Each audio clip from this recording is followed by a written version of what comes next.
হিমঘরে আলুর বীজ বদল হয়ে যাচ্ছে। উচ্চমানের আলুর বীজের জায়গায় নিম্নমানের বীজ দেওয়ার দাবি। জলপাইগুড়িতে এই আলুর বীজ বদলের অভিযোগ এক হিমঘর কর্তৃপক্ষের বিরুদ্ধে। কিন্তু কিভাবে সম্ভব? প্রতিনিধি শান্তনু এই মুহূর্তে আমাদের সঙ্গে রয়েছেন। শান্তনু, কিভাবে সম্ভব উচ্চমানের আলুর বীজের জায়গায় নিম্নমানের বীজ কিভাবে আসছে? কে বা কারা জড়িত? কি অভিযোগ সামনে আসছে? দেখো, এর জন্য কিন্তু সরাসরি হিমঘর কর্তৃপক্ষকে দায়ী করছেন অভিযোগকারী সুমন্ত মিশ্র। তিনি কিন্তু কৃষি দপ্তরের একজন পদস্থ আধিকারিক, পাশাপাশি তিনি একজন কৃষি নিয়ে গবেষণা করেন। একাধিক রাজ্য সরকার এবং কেন্দ্র সরকারের স্বীকৃতিও তিনি পেয়েছেন চাষাবাদের জন্য।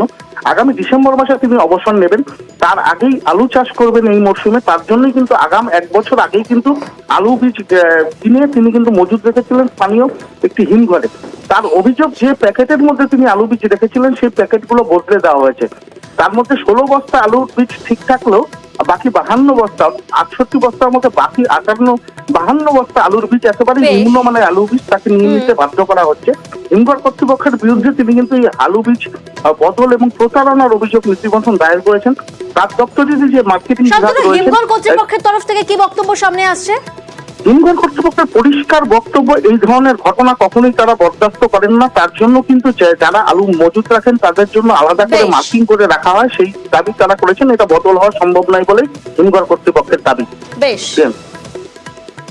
আমি ধূপগুড়ি থেকে আলুর বীজ, কাঁচা বীজ বলে সেইটা এনে আমি জমিতে বুনেছিলাম। আমি একটা বন্ডে 16 প্যাকেট আর একটা বন্ডে আমি 52 প্যাকেটে রেখেছিলাম তিস্তা কোল্ড স্টোরেজে।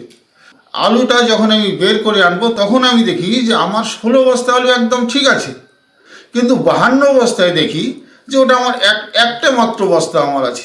আমি তখন ম্যানেজার সাহেবের সঙ্গে কথা বলি, তারপরে দেখলাম যে এক ঝাঁক তিস্তা স্টোরের এক ঝাঁক কর্মচারী এসে আমার উপরে ঝাঁপিয়ে বলল আমি যেন মিথ্যা কথা বলছি, এবং বলে যে এই বস্তাগুলি আপনার।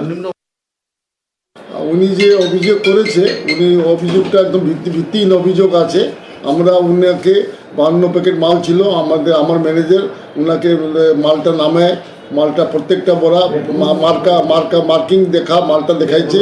মালের মধ্যে আমাদের কোনো রকম মানে গোলযোগ নেই।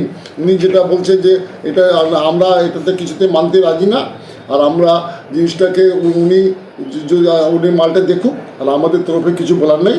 আমাদের যা মাল আছে, আমরা যে মাল উনি ঢুকেছে সেই মালই আমরা ওনাকে দিয়েছি।